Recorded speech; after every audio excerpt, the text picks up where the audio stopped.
हिंदी लोकभारती कक्षा 10वीं दूसरी इकाई कविता चौथी छापा।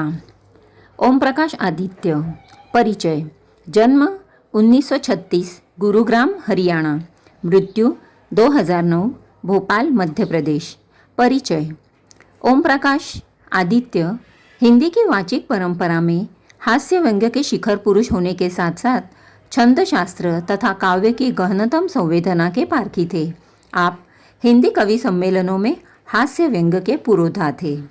प्रमुख कृतियाँ इधर भी गधे हैं उधर भी गधे हैं, मॉडर्न शादी, गौरी बैठी छत पर, काव्य संग्रह आदि। पद्य संबंधी। प्रस्तुत हास्य व्यंग्य कविता में कवि ने आयकर विभाग के छापे के माध्यम से आम आदमी की आर्थिक स्थिति, छापा मारने वालों की कार्य प्रणाली को दर्शाया है। कवि द्वारा किया गया छापे का वर्णन व्यंग्यात्मक हास्य उत्पन्न करता है।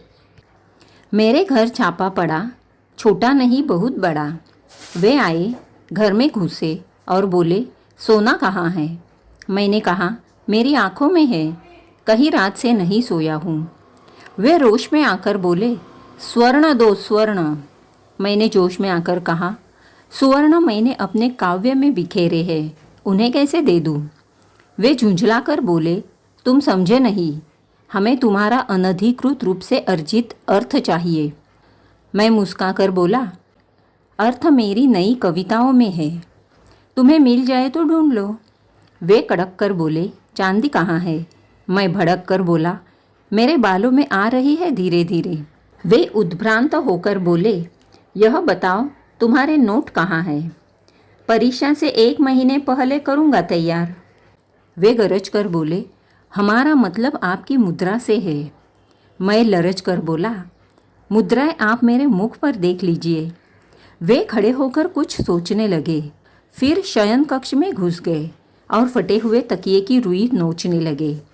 उन्होंने टूटी अलमारी को खोला, रसोई की खाली पीपियों को टटोला, बच्चों की गुल्लक तक देख डाली, पर सब में मिला एक ही तत्व खाली। कनस्तरों को, मटकों को ढूंढा, सब में मिला शून्य ब्रह्मांड।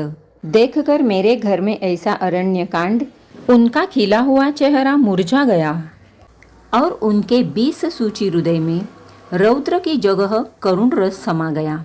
वे बोले, क्षमा कीजिए, हमें किसी ने गलत सूचना दे दी। अपनी असफलता पर वे मन ही मन पछताने लगे, सिर झुकाकर वापिस जाने लगे। मैंने उन्हें रोक कर कहा, ठहरिए, सिर मत धुनिए, मेरी एक बात सुनिए। मेरे घर में अधिक धन होता तो आप ले जाते। अब जब मेरे घर में बिल्कुल धन नहीं है तो आप मुझे कुछ देकर क्यों नहीं जाते? जिनके घर में सोने चांदी के पलंग और सोफे हैं, उन्हें आप निकलवा लेते हैं। बहुत अच्छी बात है, निकलवा लीजिए। पर जिनके घर में बैठने को कुछ भी नहीं, उनके यहाँ कम से कम एक तख्त तो डलवा दीजिए।